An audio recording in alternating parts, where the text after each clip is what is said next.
We had a full week of rain before summer heat came in. And if you're thinking about moving to central Portugal and wondering about the weather, yes, it rains here. This is not the Algarve. Before the heat arrives, you get weeks like this one. Great, quiet, indoors. This is a part of the deal and worth knowing before you decide. We used this week to finish something I have been building for people who are exactly where we were 18 months ago. Still planning, we were still researching. This is for those who are still not quite sure if it is possible for them. So we have built 4 tools on the website. The first one tells you which visa actually fits your situation. You have only 5 questions and you get a personalized answer based on whether you have a passive income, remote work, a business or something else. The second one builds your realistic 12 months Portugal budget.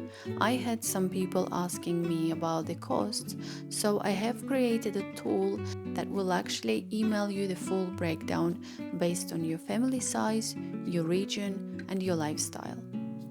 The third gives you the exact documents you need in order, depends by your nationality and visa type. And the fourth compares the regions side by side.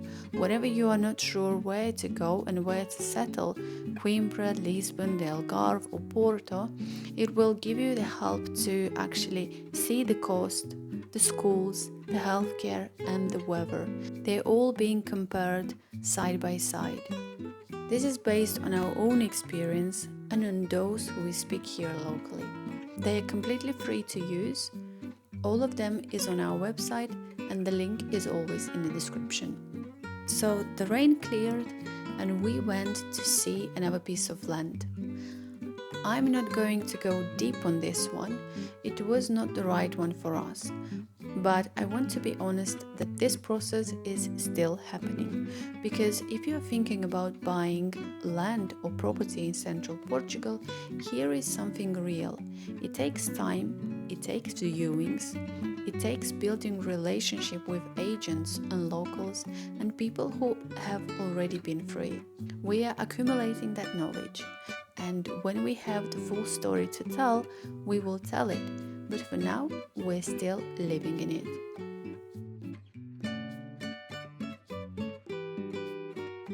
When we got back home, we were cleaning the pool in our neighbours, cleaning the terrace around the house, and I want to use this moment to tell you something about the culture here that does not appear in any relocation guide I have read. So people in villages like ours, small places which is 20 minutes from Coimbra, are busy, constantly, visibly, purposefully busy. They are working on land, making wine, they are fixing the house, working with tractors, tending things every day. But here is what takes time to understand, that nobody is telling them to do any of it. There is no employer behind this work, nothing like that. What you are actually watching is a person whose work and life are the same thing. The tomatoes in their garden become food on their table, the grapes on their land become wine in their cellar, and the wall they repaired last spring is the wall they look at every day. There is purposefulness without urgency. They're not rushing because they don't need to rush. I wanted to say what I've noticed since we were living here, that working alongside locals is how you actually learn the culture. It's not by watching it from a distance. It is actually by showing up, doing things, and letting the conversation happen around the work. We do not speak perfect Portuguese yet, and the people around us, especially in small villages, do not all speak English. And yet, things get communicated. Gestures, patience, laughter at the gaps. And a real relationship built through doing something together is completely different from one built over a conversation about intentions. And if you're planning to move to a village in central Portugal, and I would actually recommend it over a city if integration is generally matters to you, this is the entry point.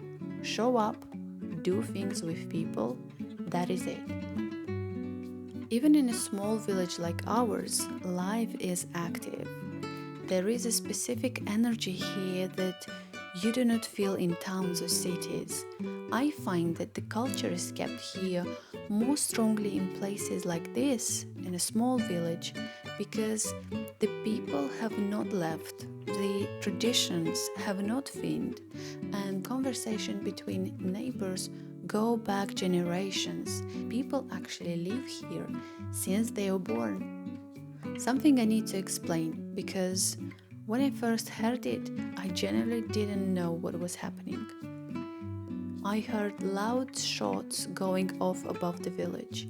They were sharp, high, exactly like the gunfire, and nothing like you expect fireworks to sound like.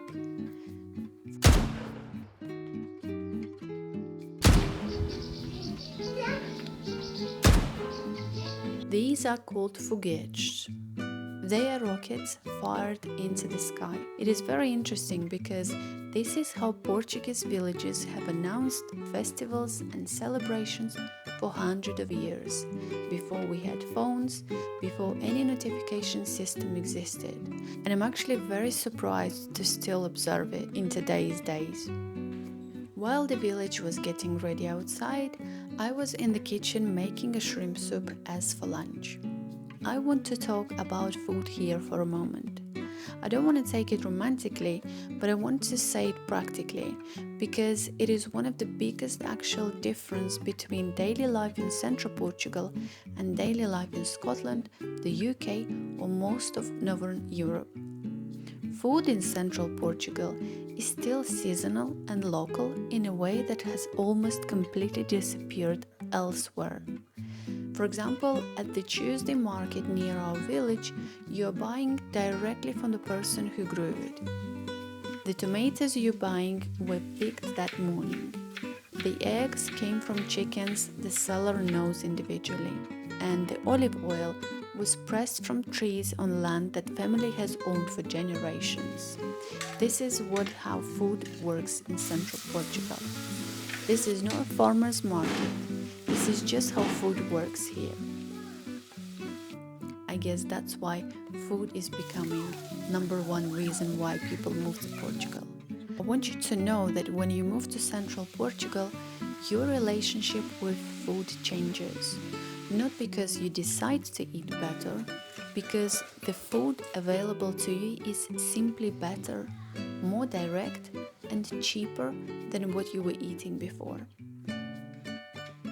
The Santos Populares are the Portuguese science festivals. They are part of a tradition that goes back centuries, combining Catholic celebration with something much older than Catholicism. In villages across central Portugal, the Sardine festival is part of this. What is different from anything you might have seen in Lisbon or in a tourist context is that there is no performance happening. Here in small villages in central Portugal, the locals prepared a fire, brought their own food and wine, and invited the village.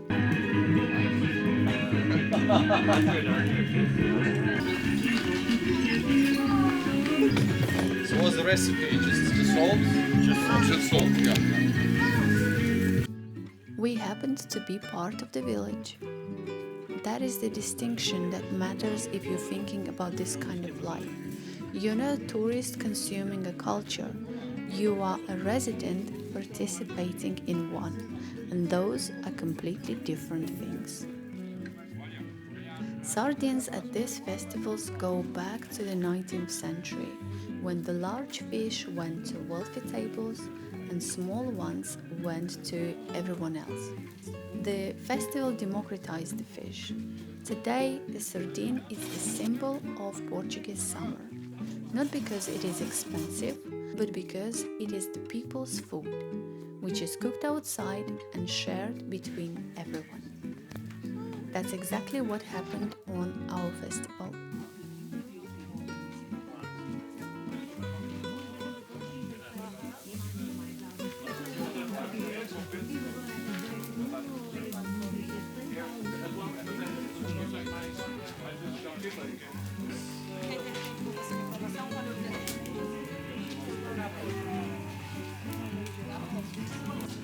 Então é isso, sabendo que, sei lá, temos aqui o centro, que a gente seria ótimo também. So, before everyone moved inside, a small group walked through the village playing drums. Loud, traditional, Portuguese music, and they were gathering people as they went. They don't send a message. A group of people walked through the streets, making noise, and the village followed. That is community in central Portugal. It is physical, it is present, and it is effective in a way that digital communication is not.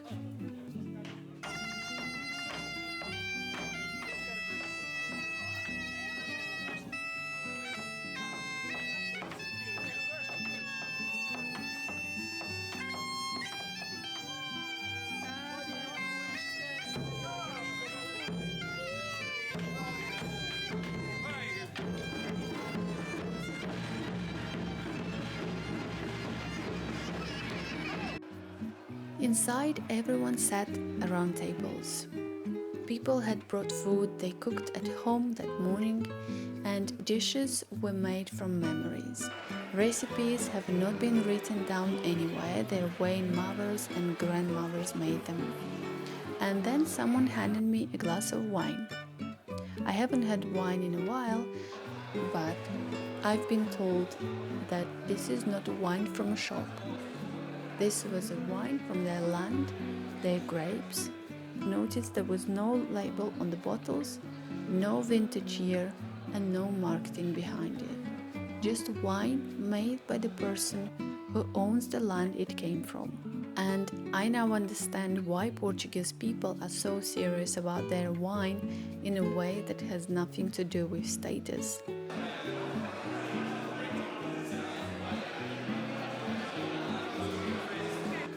Everything about this evening was simple. It was no luxury, it was no production, there was just long table, home food, local wine, it was loud music and whole village in one room. It actually had very warm and connected atmosphere. What I've noticed, the culture of central Portugal is not something you observe from the outside and then decide to adopt. It is something you slowly become part of it, and the entry cost is showing up. The network builds slowly, but it builds in a direction. 5 months in, and that direction is becoming visible. And for anyone watching this who is Portuguese, thank you for letting us be part of this. We are paying attention, we are learning, and we are very grateful.